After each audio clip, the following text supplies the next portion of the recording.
ममता सरकार का काउंटडाउन शुरू हो गया है क्या? उधर भड़काते मौलाना, इधर बांग्लादेश ने वक्फ वाले बवाल पर मोर्चा खोला। मोदी सरकार ने कैसे बैंड बजा दी। बंगाल हिंसा पर वो सनसनीखेज रिपोर्ट जो आपको चौंका कर रख देगी कि वहां हिंदुओं के साथ क्या हुआ था। सबसे पहले इसका chapter.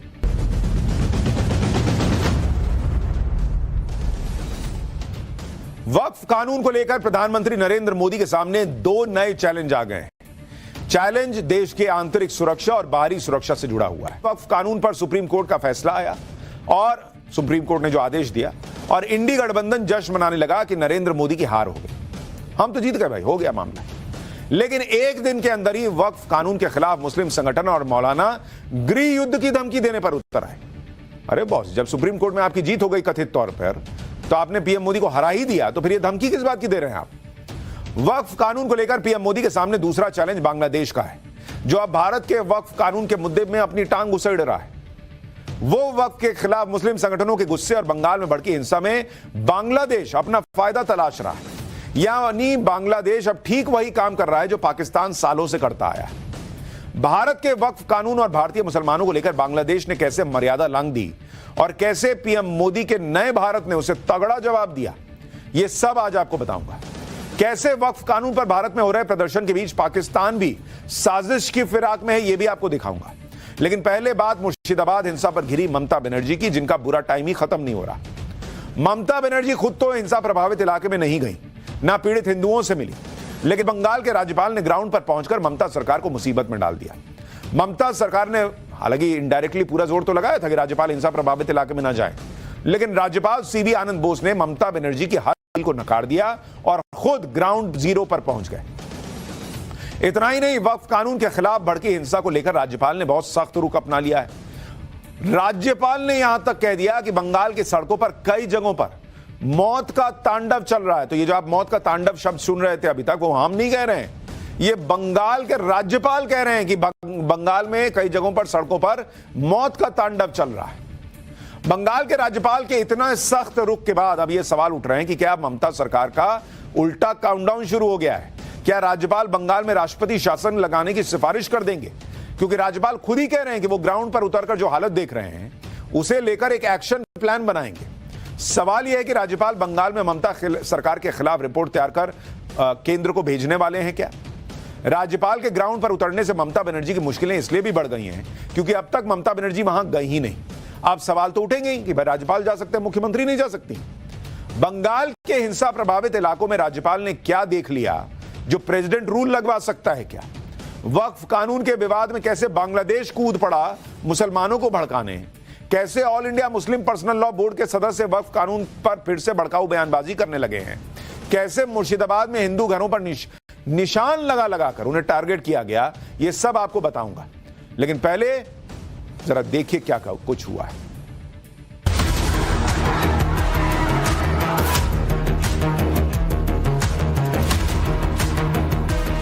You know, the dance of death on the streets of Bengal in many places. निशानी बनाकर चिन्हित करने की कोशिश की गई थी कि यहाँ पे अटैक करना है। बोलता है कि तुम लोग को खत्म कर देंगे, साफ कर देंगे, हिंदू का निशाना नहीं रखेंगे। तेरे बाप का है कि लागू होगा और करूंगा, तू होता कौन है बे?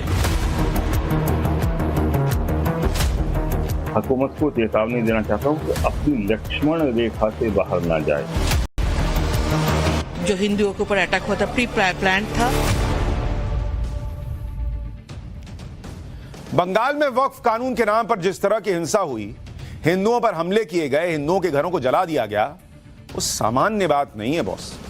वक्फ संशोधन कानून के विरोध में लगातार भड़काऊ बयान दिए जा रहे हैं। हैरान करने वाली बात तो यह है कि भारत के कानून के विरोध में बांग्लादेश में प्रोटेस्ट हो रहा है, बांग्लादेश में। और यही पीएम मोदी के लिए बड़ी चुनौती भी है। पहली चुनौती तो वक्फ के नाम पर मुसलमानों को भड़काते मौलाना है, जो गृह युद्ध की धमकी तक दे रहे हैं, जिनको सुप्रीम कोर्ट से ज्यादा भरोसा शरीयत पर है, जो ये कह रहे हैं कि अगर सुप्रीम कोर्ट से हक में फैसला नहीं आया तो शरीयत के हिसाब से काम किया जाएगा।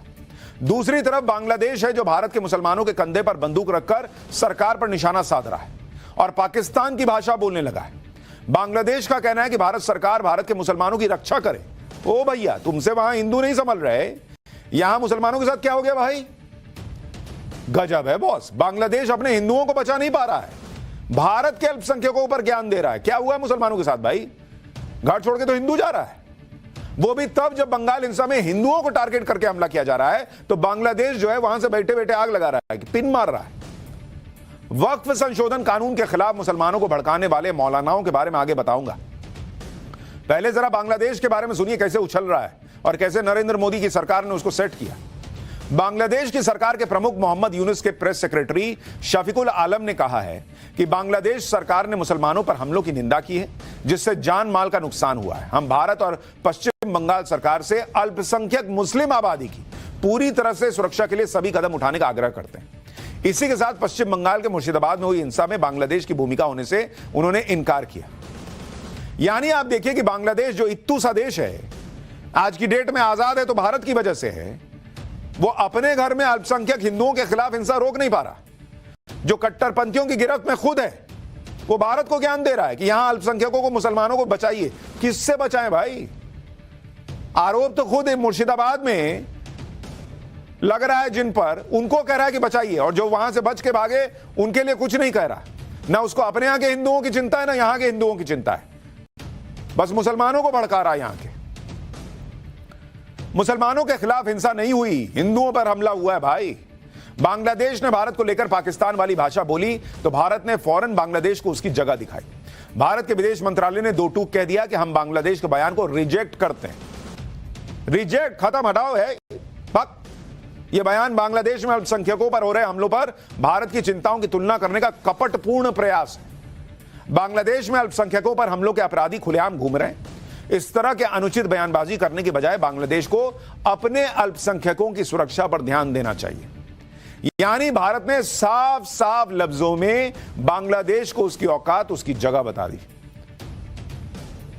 कि देखो, पहले अपने घर में देखो, इधर मत आओ, हमारे यहां घुसने की जरूरत नहीं, अपना घर संभालो।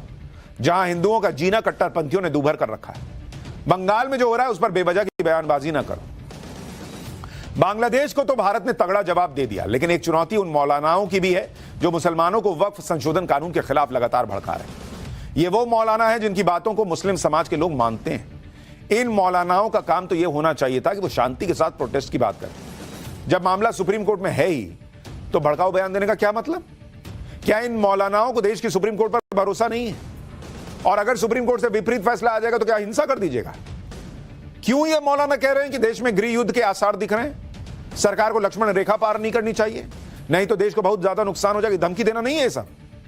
इस तरह की बातें करना विरोध की नहीं बल्कि धमकी की भाषा होती है। सुनिए इंडियन यूनियन मुस्लिम लीग के मौलाना कौसर हयात को, वो भाई साहब किस अंदाज में सरकार को धमकी दे रहे हैं, सुनिए, आप देखिए, खुद देखिए। मैं समझता हूं कि भाजपा सरकार, मौजूदा भाजपा सरकार देश को लाकानूनियत की तरफ, अराजकता की तरफ धकेल रही है। इसमें गृह युद्ध के चरम आसार हैं। मैं हुकूमत को चेतावनी देना चाहता हूं कि अपनी लक्ष्मण रेखा से बाहर ना जाए, वो दूसरों को लक्ष्मण रेखा ना बताएं, बल्कि हुकूमत खुद अपनी लक्ष्मण रेखा बताए कि क्या है और क्या उसकी लक्ष्मण रेखा है, उसे समझने की कोशिश करे और उस लक्ष्मण रेखा से बाहर ना जाए, वरना देश का बहुत ज्यादा नुकसान हो जाएगा। गजब ही हो रखा है, सब कुछ तुम्हारे हिसाब से हो तो ठीक है, तो संविधान सुरक्षित है, लोकतंत्र जिंदा है, और मन का नहीं होगा तो सीधा सरकार को धमकी दे रहे हैं लोग कि देश में सिविल वॉर हो जाएगा, देश का बड़ा नुकसान हो जाएगा। अभी तक वक्फ का जो कानून है, जिस हिसाब से चल रहा था कि जहां उंगली रखी तुम्हारी हो गई जमीन, ये वाला हिसाब चल रहा था, तो देश का क्या भला कर दिए भाई? मुसलमानों का क्या भला कर दिए, इतना बता दो ना। खुद को मुसलमानों की सबसे बड़ी संस्था बताने वाला all India Muslim personal law board भी ऐसी भाषा का इस्तेमाल कर रहा है। पर्सनल लॉ बोर्ड की बातें या आदेश मुसलमानों के लिए पत्थर की लकीर की तरह होती है कई बार। ऐसे में all India Muslim personal law board की जिम्मेदारी और बढ़ जाती है। लेकिन यहां तो मामला ही उल्टा है, खुद IMPLB मुसलमानों को भड़काने में लगा हुआ है। मुस्लिम पर्सनल लॉ बोर्ड ने कहा है कि सरकार मुसलमानों को सेलेक्टिव हैरेसमेंट कर रही है। इस कानून से जगह जगह लॉ एंड ऑर्डर खराब होगा, इसके खिलाफ जगह जगह कैंपेन होंगे, प्रोटेस्ट होगा, आंदोलन होगा। कह रहे हैं कि अंग्रेजों के बाद अब काले अंग्रेजों से लड़ाई लड़ेंगे। आप सोचिए कि वक्फ कानून पर सुप्रीम कोर्ट पर सुनवाई चल रही है, सुप्रीम कोर्ट में, और कल जो सुप्रीम कोर्ट ने अंतरिम आदेश दिया उस पर तो मुस्लिम नेताओं ने जश्न मनाया था, हल्ला